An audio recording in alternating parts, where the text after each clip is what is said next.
You can text Lillian McDermott or leave her.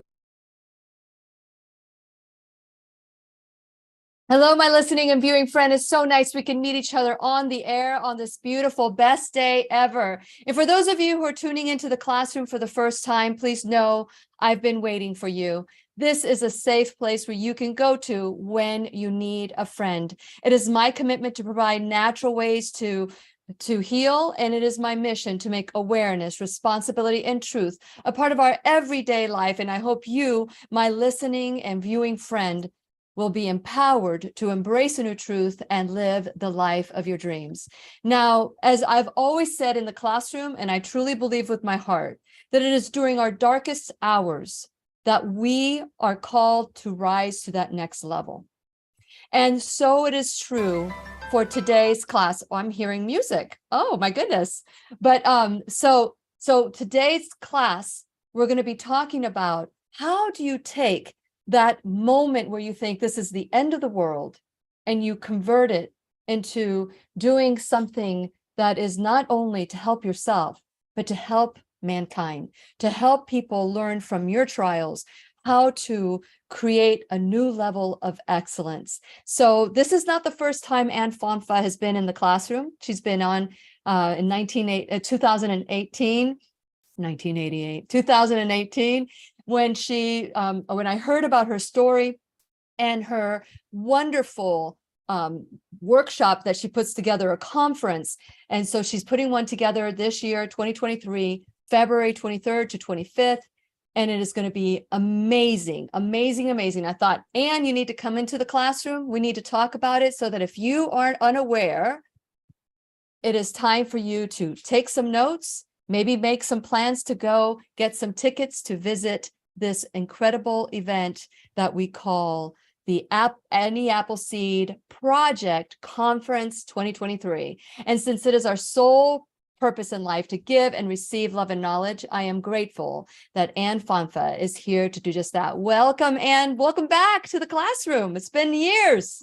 I'm happy to be back. Thank you. Thanks for inviting me. Yes, absolutely.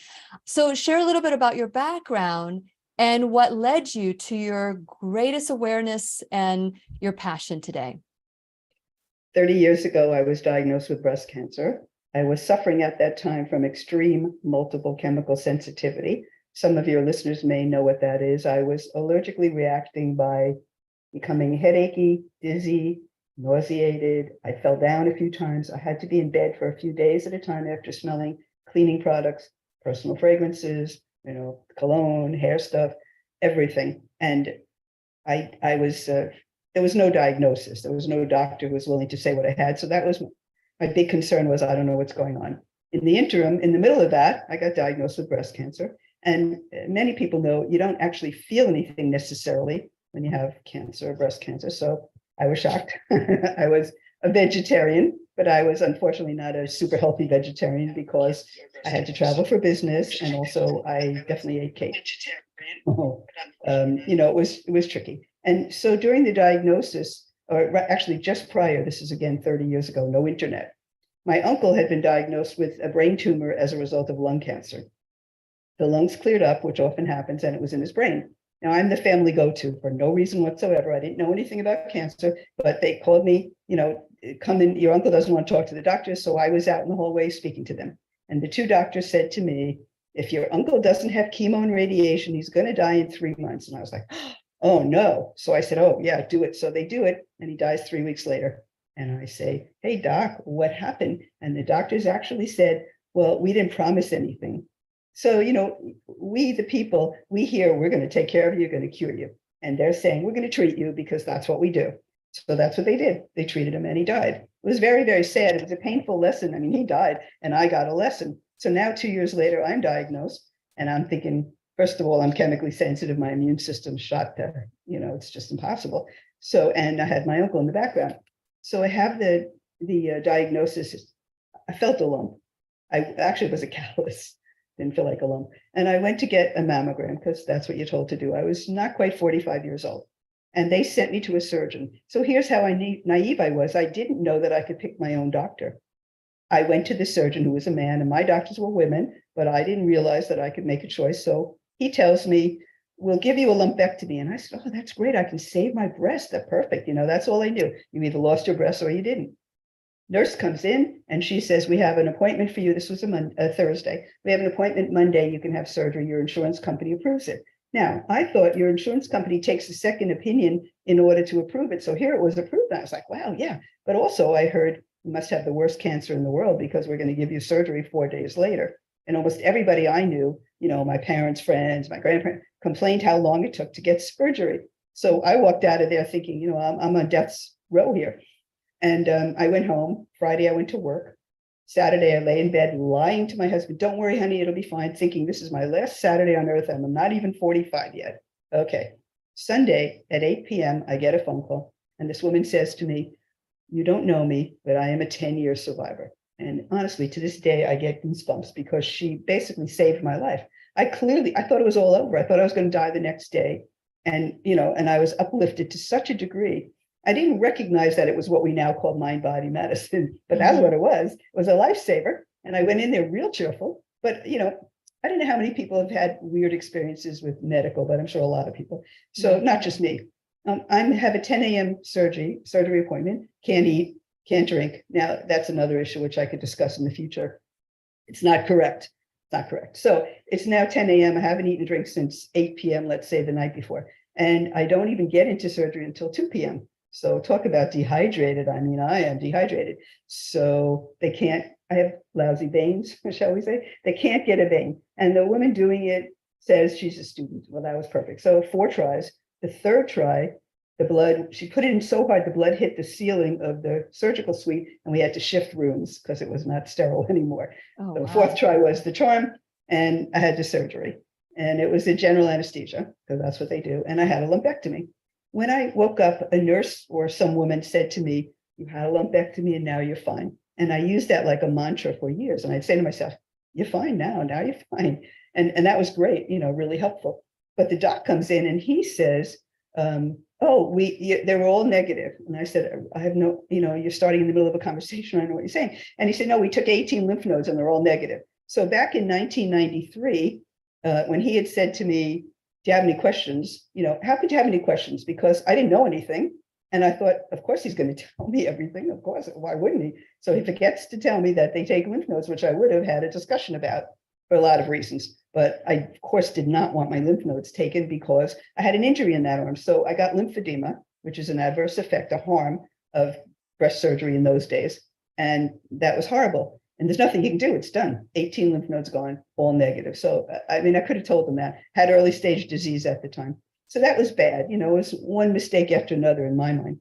And then everyone says, oh, you have to go to an oncologist. So I know I'm not going to do chemo, but I went to an oncologist because that's what you do. And the oncologist said, I barely got in the room and he said, oh, we'll start chemo next week. And I said, doc, I have a problem. And he said, well, it doesn't matter. And I said, no, I have to tell you what it is. And I proceeded to say, I'm passing out when I smell things and I get, blah, blah, blah.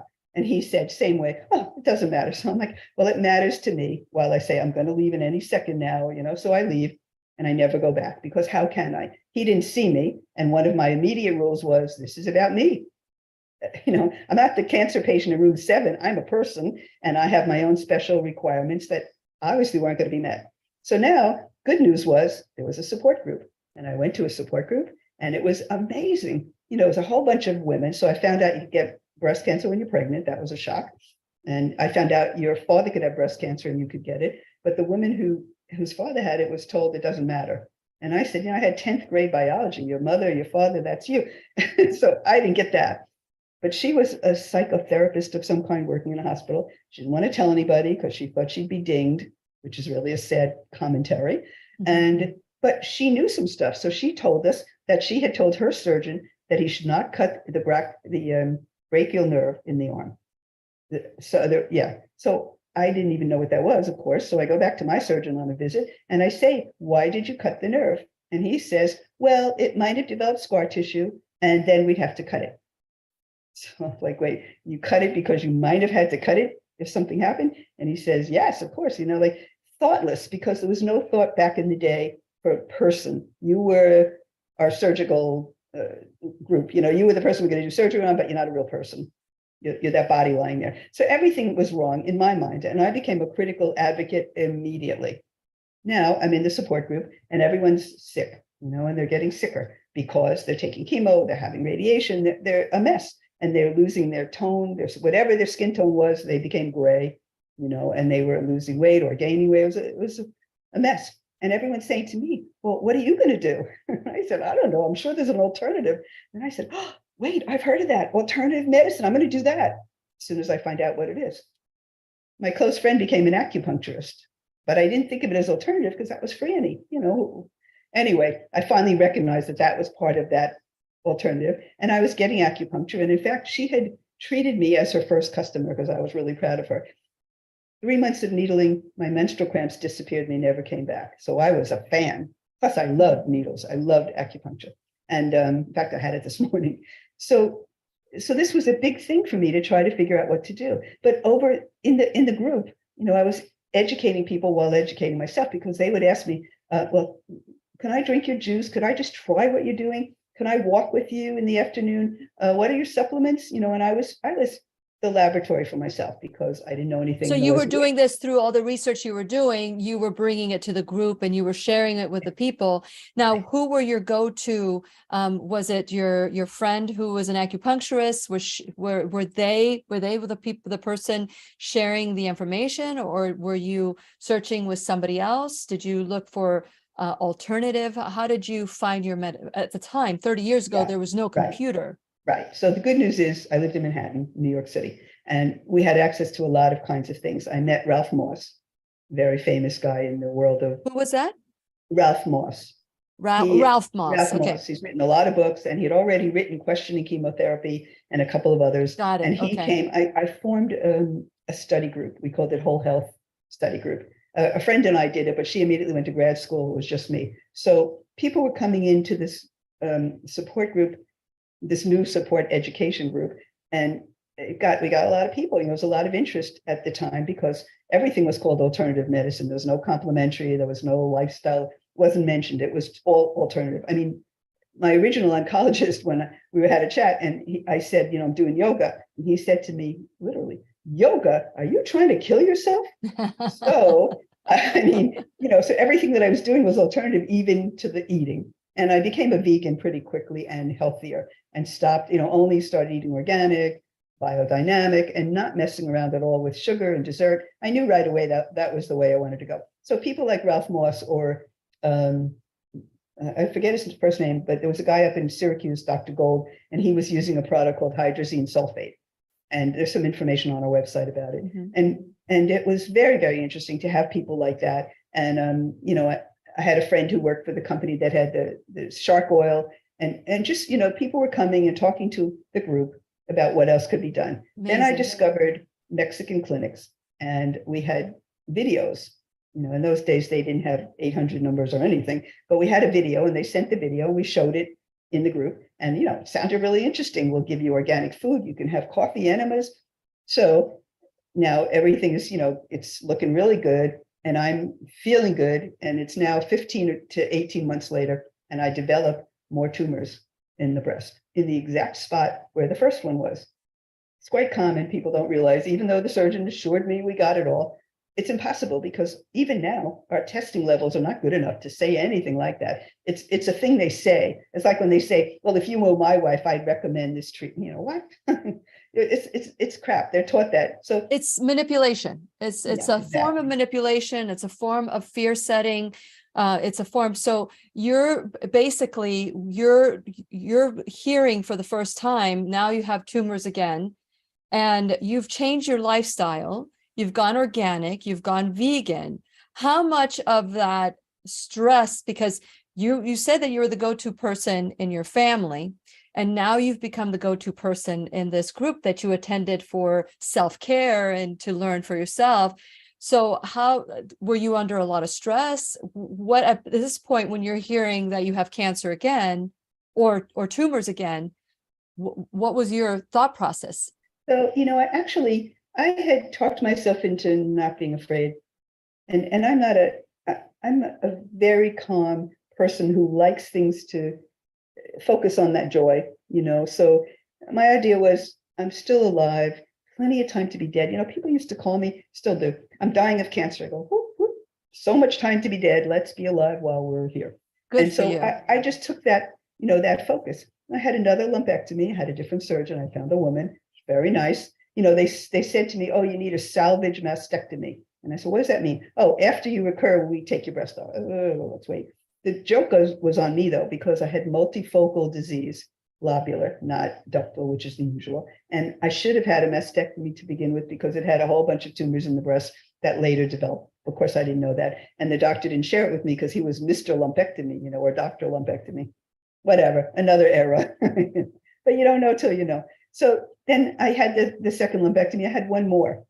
And then I finally had a mastectomy. In the interim, I took up the coffee enemas. So February 1995, I start doing coffee enemas and I like them. I can't believe how great they are. Still do them to this day. I still do one a day. But I went to the Gerson Clinic in the summer of 1995 after the mastectomy because I was really pissed off that this is continuing. But again, I wasn't in fear of my life because, I was healthier than everyone else that I knew. Everybody else was sick from treatment and I was not.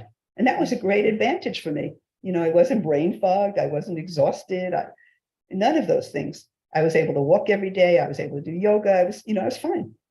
So I go to Mexico where they make all your food. They make your coffee. They give, everything was great for me. I was the healthiest person there, which was another uplift because people went to Mexican clinics all those years ago, 28 years ago, when they were really, really sick and had not been able to be successfully treated with anything that mainstream had. And then they went to Mexico to a clinic.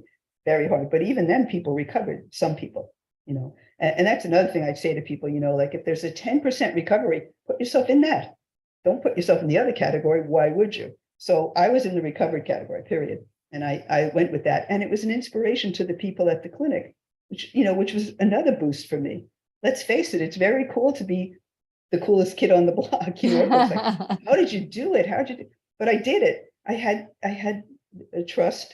I had my ideas of how to find joy and how to help people. I started going to cancer meetings after that. I went, it was really funny. The first meeting I went to, I had a good friend, Helen. I still have a friend. She's an advocate and she liked to talk to the researchers and the scientists. She'd go up to the podium and have a little chat with them. So we're in the audience in the first row because that's what we do. And I stood up and I want to ask a question. And she's pulling my arm down. I go, no, I want to ask a question. She's going, no, just be quiet. I said, no, I'm not quiet. So I asked a question, and my questions almost always were, what were the harms from that treatment? I know you just talked about how great it is. What's the problems? Because we all know every single pharmaceutical treatment has harms. If it helps, it also harms. What are they? And people didn't like those questions. And over the years, they knew me. And, I would hear stuff like, oh, Anne, that microphone isn't working anymore. Oh, sorry, no more questions, Anne. But eventually, they had to speak to me and that, that happened. So that got better. And I would go to meetings and I started to introduce myself as from the Annie Appleseed Project. I printed up cards.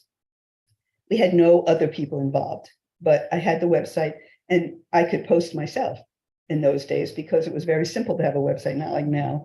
I can't do it anymore. So I would put up an article. I'd see something and it would be, fascinating. And it would be nutrition or it would be exercise or it would be mind body or it would be the alternative world, which, got better because over time I noticed that things that used to be alternative got accepted and they weren't alternative anymore. So I had something else to say at meetings and I could say, you used to think that was so alternative and now it works. So, hey, let's open our minds a little bit more.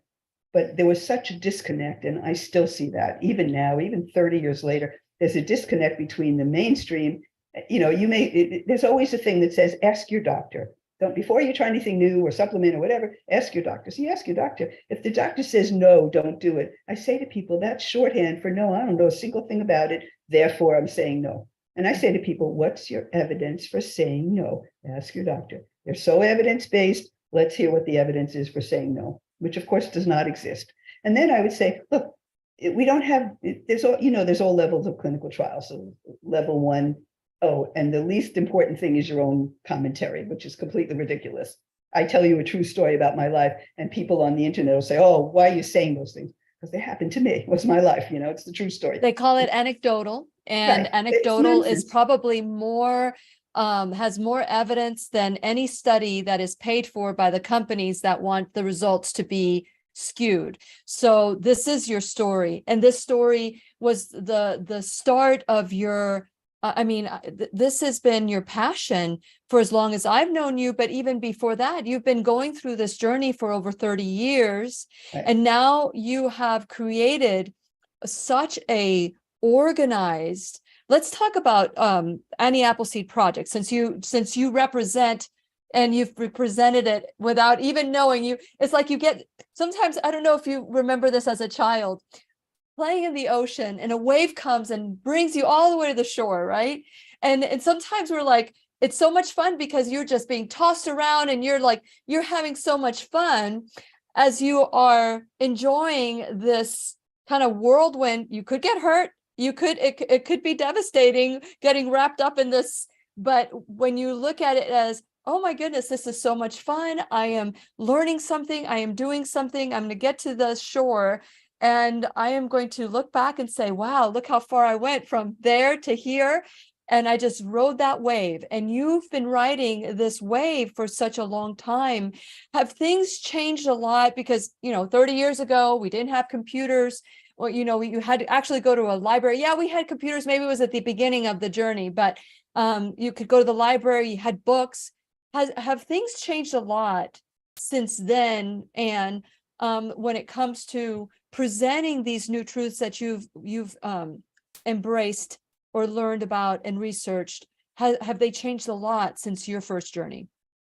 Well, many more people understand that there's complementary medicine, things they can do that no one will object to, that hospitals offer, clinics offer, and that's been a great advantage. There's more understanding of nutrition, although doctors still have very little training, but there's been that kind of advance. And then the things that were considered really alternative, like IV vitamin C, hydrazine sulfate, Laetrile, a couple of other things like that, they're still reviled, but for all the wrong reasons. So because there were computers, I began to do research, and I start looking at where things started and what the true stories were. And when I started out, there were still a lot of the pioneers of alternative medicine and cancer were still alive. And I met many of them and talked to them and found out details. And that made me more anxious to put information on our website. It got to be 8,000 pages, it was crazy, but it was useful because it was searchable. People could find just what they needed. I told people download, print it. It's easy. It was all simple so that they could do that. And, I was a volunteer, but I'm lucky in that because my husband could support me. I didn't have to work. And I stopped working because I thought I was, really have to devote myself. And it worked out well for me. But I get as much as I give because it's wonderful to me to help people. I used to laugh about it and say, I wake up in the morning, I've already helped people all over the world. I'd get a message from Thailand, be like, wow, look at that, So it's been really good. And so starting the Annie Appleseed Project, people want to be involved, and I would get volunteers. And what we would do would be go to meetings with literature. We had postcards. I'm very big on postcards. And we would hand them out to the doctors and to any other advocates. And the postcards, basically, we have our current postcard, which we had for about 15 years. It says 3 steps for health. Step 1, 1 more fruit and 1 more vegetable a day. Step 2, take a walk. Step 3, take 7 deep breaths, relaxation. So the idea of that was when you have to try something new, it's very hard to jump in and immediately do it. I mean, for me, I changed my lifestyle in stages, and I think other people can do that. Sometimes somebody will jump right in, and that's not bad. That's your method. But a lot of people want to go slowly. So 1 more fruit, 1 more vegetable, that was fine. And taking a walk, I did that because when I heard exercise professional in the mid-early 90s, and this man got up on stage and he said, you have to do 60 minutes of vigorous physical exercise. And I stand up and I say, I heard you say there's a barrier to physical exercise. And everyone's looking at it. I said, because 60 minutes, I'm not doing that. And I'm married to a champion athlete, just so happens. My husband was a Florida State racquetball champion in his 60s twice, Wow. The only 2 years he ever entered. So, I mean, this guy plays ball 4 days a week.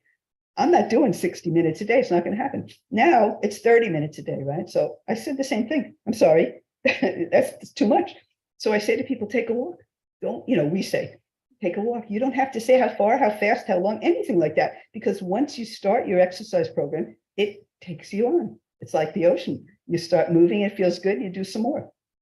And I know this for an absolute fact because I fell out of my practice for a while. Then I started again. I was doing 10 minutes, 15 minutes, 20. Oh yeah, I could do 25. I could do a half hour because I could. And in the morning, I do my floor exercises, my yoga, my leg lifts, my sit-ups, that kind of stuff. In the afternoon, I walk.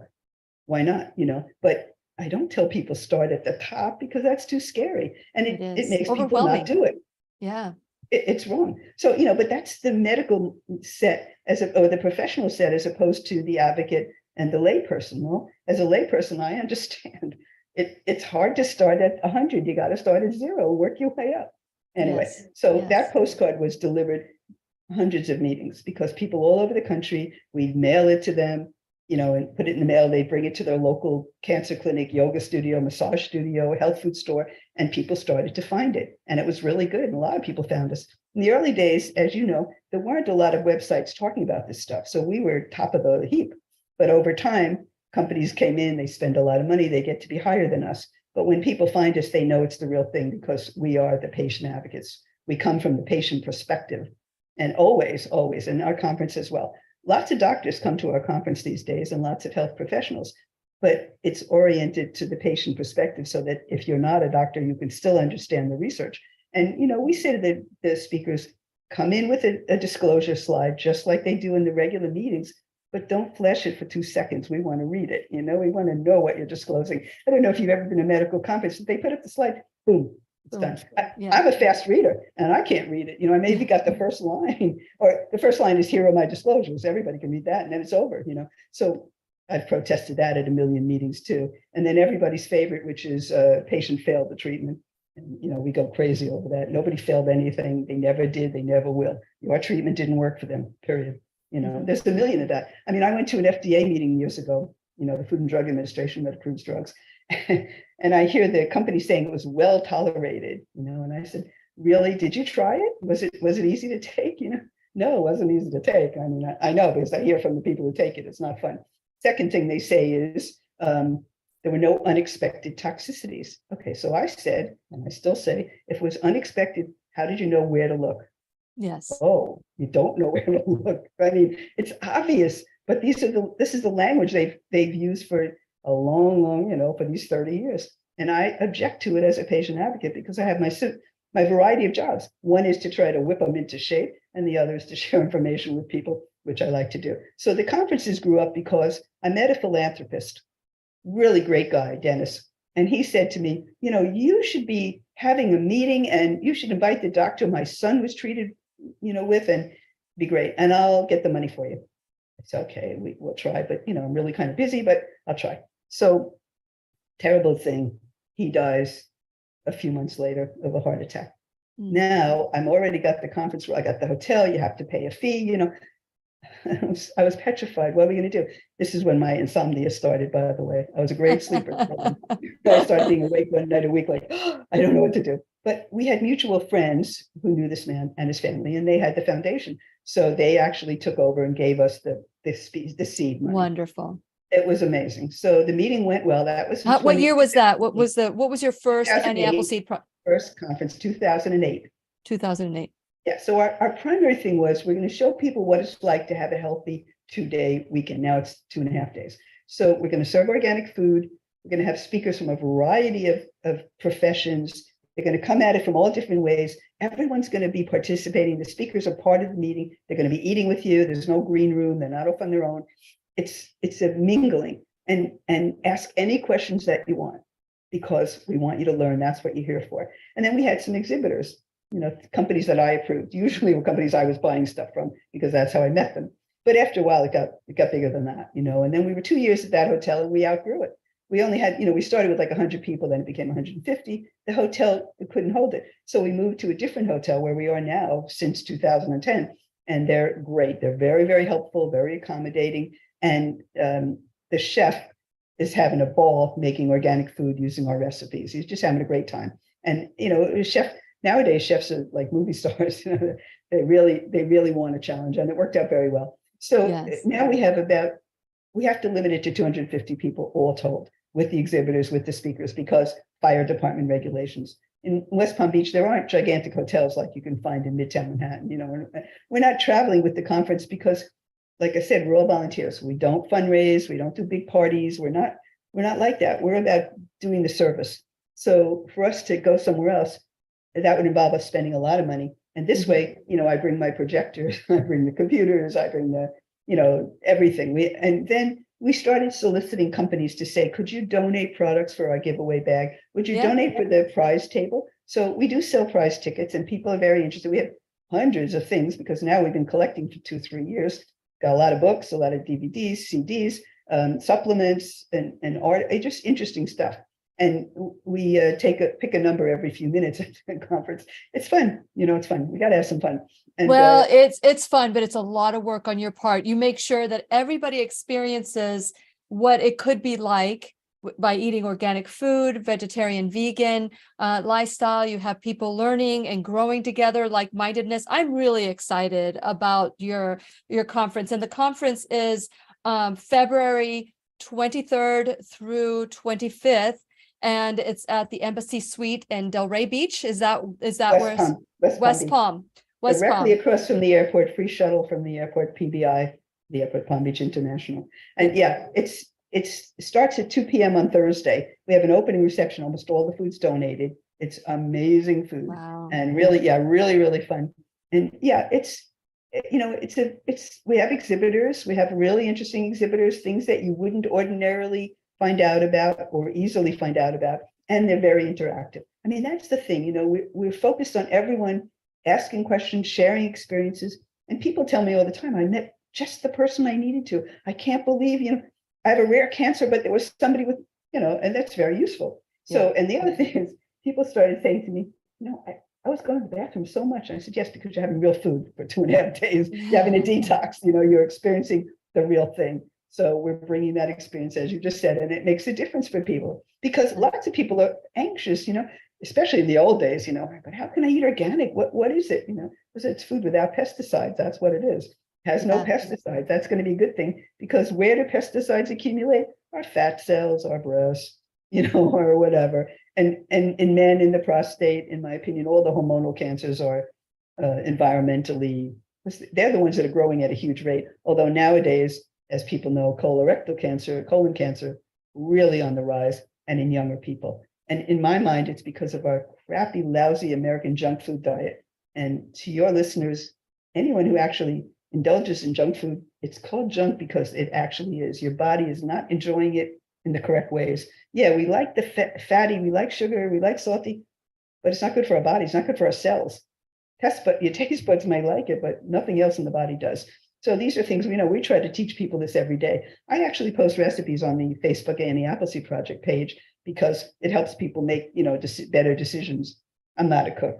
I don't even try the recipes myself, but if they look interesting, and I always say use organic ingredients whenever possible. Full disclosure, Annie. Full disclosure. I don't even cook it, but I know it's going to taste good. I roast vegetables in the toaster oven and I can make pasta. That's about it. Rice, but that's it. I don't. Before we start talking about some of the exhibitors and things, because I know Keep Me Safe Organics is going to be there. I'm really excited for them because, people need to understand that a lot of these chemicals are coming from our beauty products that we're slathering on in our body. But I want to encourage all of you, because for those of you who are subscribed to whenyouneedafriend.com, you got the blog this last weekend, with all of Ann Fonfa's information. We were going to have Julia Chiapetta come on today, but as you can imagine, she is really busy with organizing and on her end, she's also a professional. So she was not going to be able to be with us today. But if you go to whenyouneedafriend.com, you can become a subscriber. If you're not a subscriber, then you're not going to be getting these blogs. But if you're a subscriber, you have all the information. So please subscribe.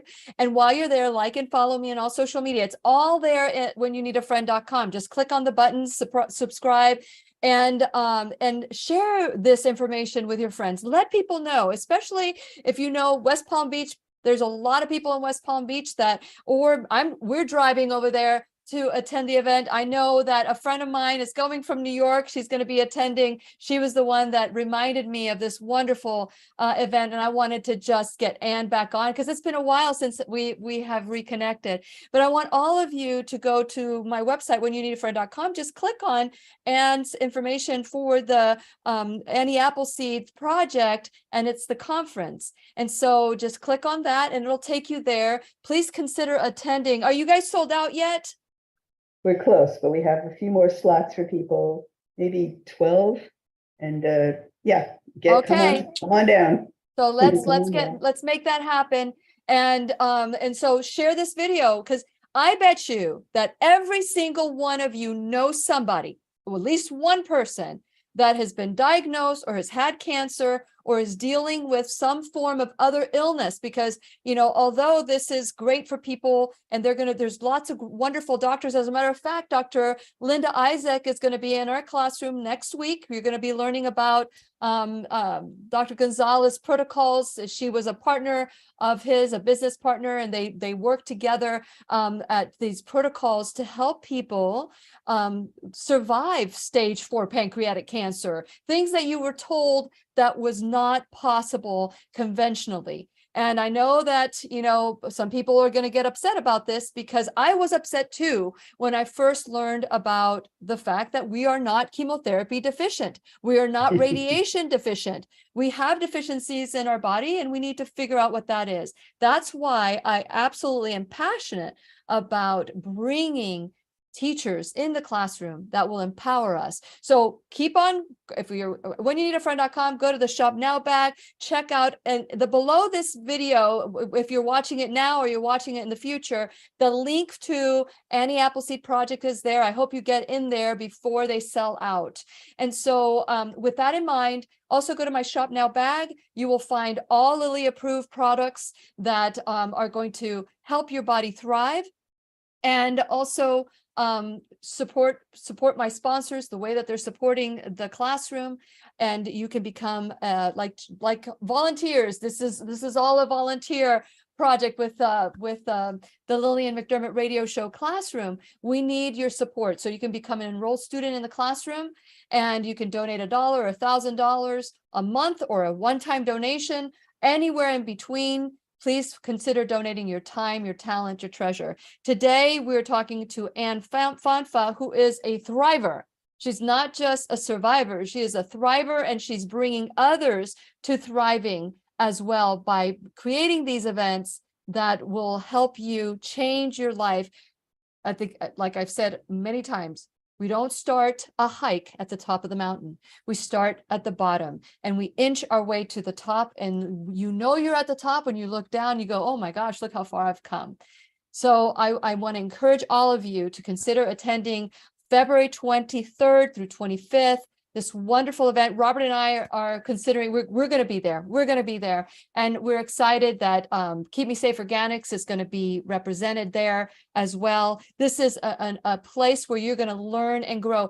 And some of the teachers that you're going to have speakers, some of the speakers, I call them teachers. Linda Isaac's going to be speaking on Saturday at 5:50, but she's going to also be in the classroom next week. Are there any, what is the overall theme, or what you want people to get from this, walk away knowing for themselves? Yeah, that's very good. We have the subtitle for all our conferences is Many Paths to Wellness. So no matter what your circumstances are, no matter what amount of treatment you've had, there's someone who will be speaking to your needs. For example, I use traditional Chinese herbal medicine. Dr. Wang will be there. I'm also using mistletoe, and Dr. Merolia will be there. Both of them are speaking, and I'm sorry, Dr. Wang doesn't speak, but he will be honored for his work because he's been working with us for years. And Dr. Merolia will be speaking what they're trying to show. Mistletoe. Okay. These are complementary medicines that can be used along with chemotherapy. I'm not opposed to any treatment. I just think don't do it alone because of the harms. We want to help people protect from the harms. So this conference is for people doing conventional, complementary, or alternative. It's open to everybody. I now call alternative holistic because that's really what it is. And so the speakers cover a variety of topics. We have naturopath, we have MDs, We have nursing credits, by the way, and other health professionals can get up to 13 hours of continuing education credits. And that's very useful for your career. Plus, you'll learn something. Acupuncture, the Florida acupuncture group, they're called FASOMA. I forgot what it stands for, but they're recommending that their members come and learn more about cancer treatments.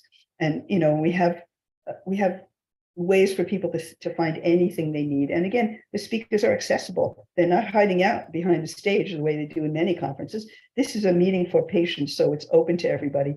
And it really does help people with exactly what they need. It's fine with us, whatever you've done before, whatever you're doing now, we can meet you where you are. And that's what we're offering, information for absolutely everybody. And it's really meaningful. I mean, the kind of speakers we have it's fascinating to me. We try to balance it out so that not everybody's focused on the same topic, obviously. Yeah, you've got some great speakers. Yeah. Many paths to wellness. There really are. I mean, I myself have explored hundreds. So I know there's a lot of possibilities. And if one thing doesn't work, you try something else. So, it's okay. It's what you have to do. Can't give up, because there's no point in that. Well, I love the fact that you say there's many paths to wellness. Not one size fits all. We know that, for someone to, as my registered service mark is you can take a pill, you can take responsibility.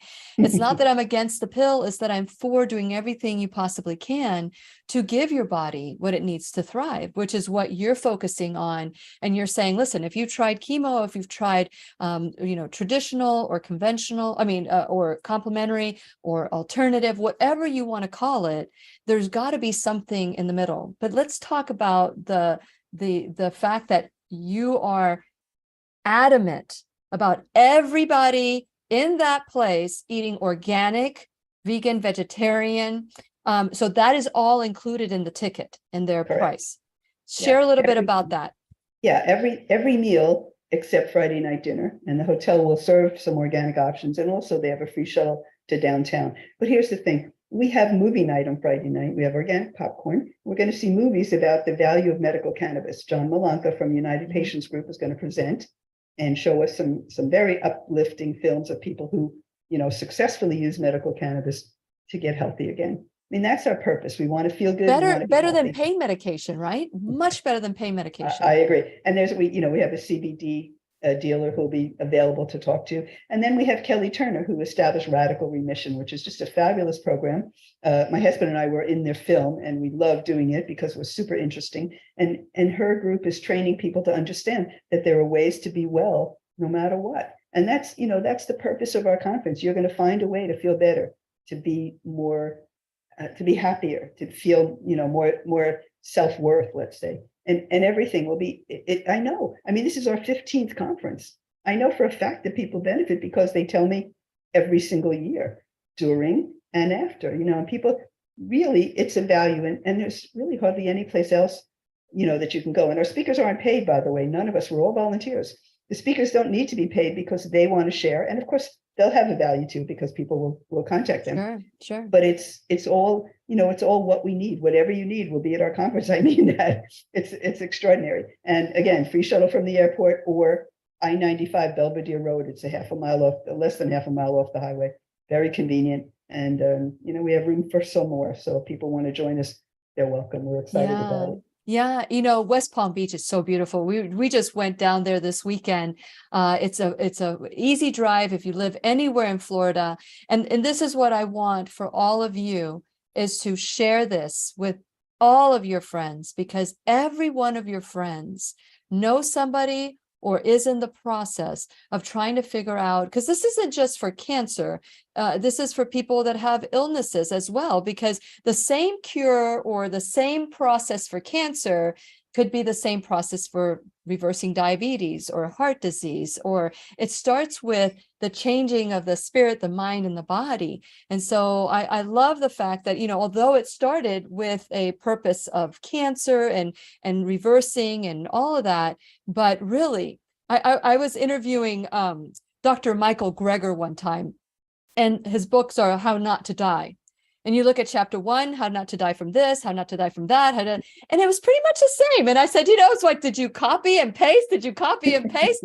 Because what we have to understand is the reason why our bodies are manifesting this disease is because we're giving our bodies stuff that the body doesn't know how to adjust, and it just does the best it can, but it's called a diagnosis. So what would you say to somebody that's having some symptoms, or maybe received a diagnosis and they're told, well, you have to do this pill for the rest of your life or you don't get better, but no, you don't have to change your lifestyle at all.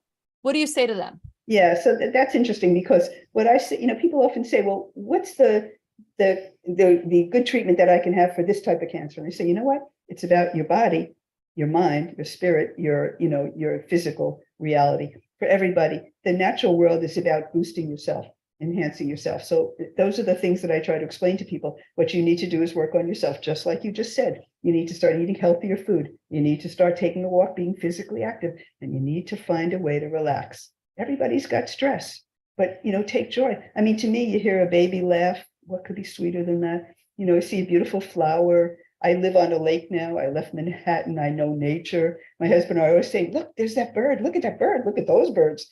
And my property is not sprayed with pesticides, so the birds love my property. All the critters love it. We have a bunny rabbit. Everybody's dog comes over to pat on my lawn, but they have to pick it up. But, it's because no pesticides. So, yeah, we try to show people it's yourself that you're working on, and that's what's important.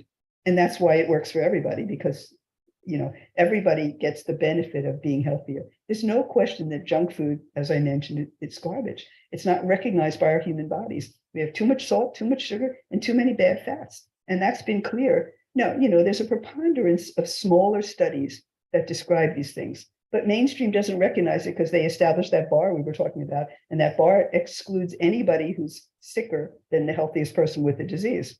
They never really get to the level of where we are.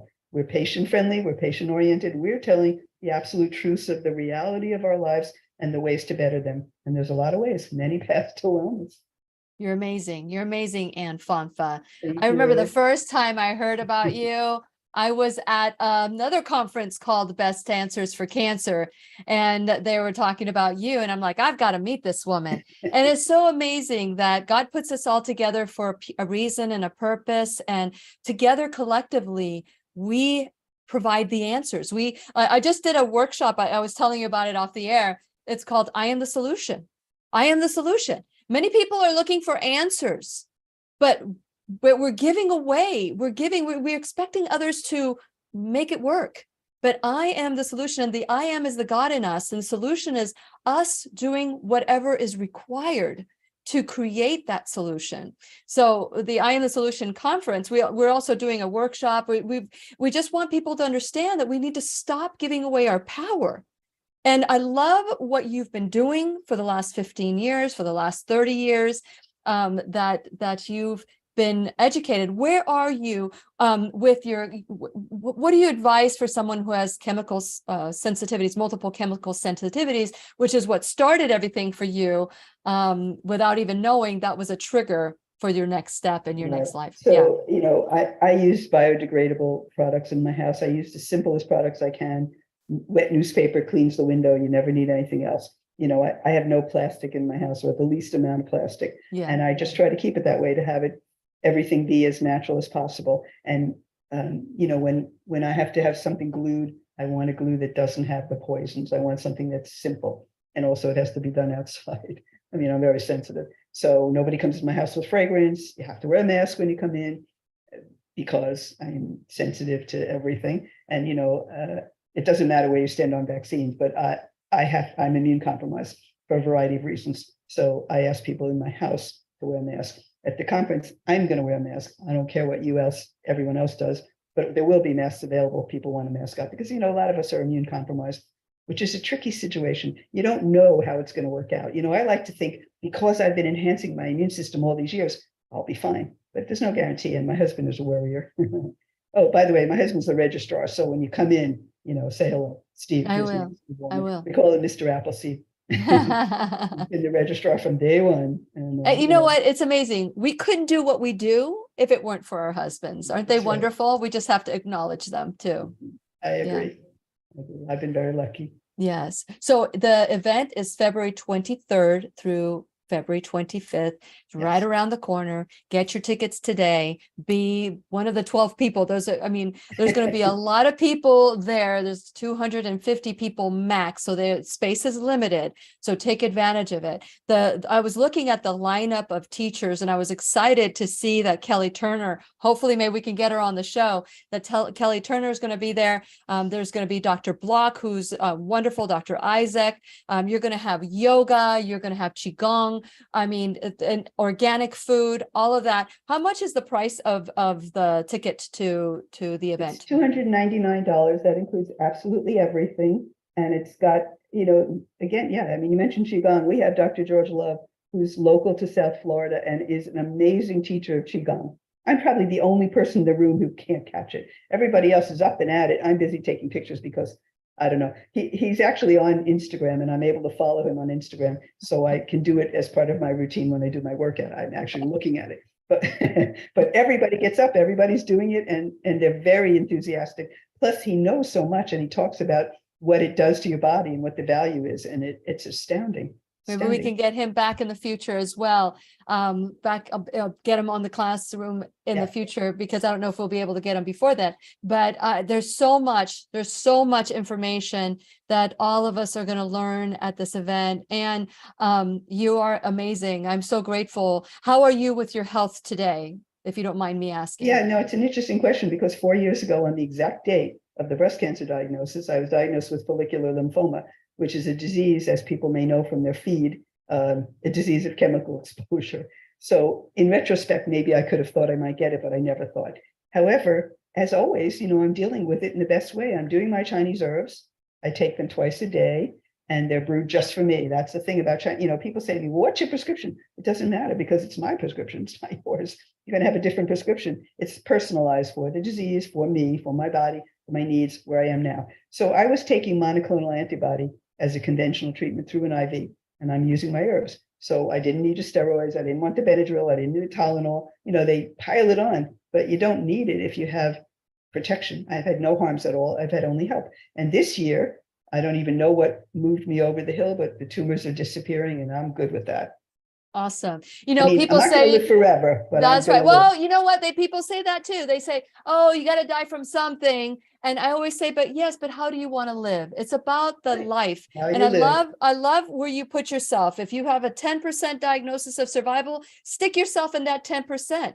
That is a beautiful image that everybody should carry with them, even if they don't get anything else out of this conversation with Anne Fonfa today, is to put yourself in the category of surviving and thriving. Thank you so much, Anne. You are an inspiration. I think that people will attend just to be in your presence, and the team of experts that you've put together, you and your husband and your team of volunteers, is admirable. And I'm excited to be a part of this event on February 23rd through 25th. Please click on the link below. It might not be there right now, but go back and it'll be there as soon as the class is over.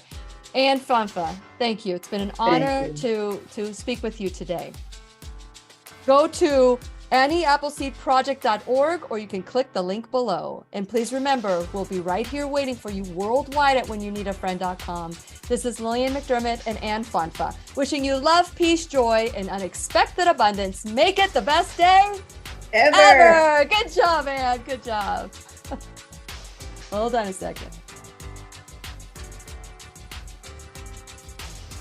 The opinions and advice expressed on the Lillian McDermott radio show are intended for the individual callers and guests on the program and are presented to our wider audience solely for general educational purposes. Please act responsibly and consult personally with your own medical, psychological, or nutritional expert before taking any steps to improve your life. One question, Anne, and it's something I apologize for not asking you real quick. Are you going to be broadcasting this in any way? People are saying, I wish they could come. Are you going to be broadcasting this? We have a YouTube channel and we're going to post the videos, but that won't happen until early April because it takes a while to get it formatted and everything. But yeah, and our YouTube channel already has 2018, 2019, and some other random things up there. Wonderful, wonderful. So for those of you who are interested, again, go to AnnieAppleseedProject.org and click on the event and you can learn all about the speakers that are going to be there. And once again, thank you so much. And I am looking forward to seeing you on February 23rd through 25th. Okay. Thank you. Okay, everybody. We'll see you guys tomorrow. And then next week, remember, we're going to speak with Dr. Isaac. You're going to love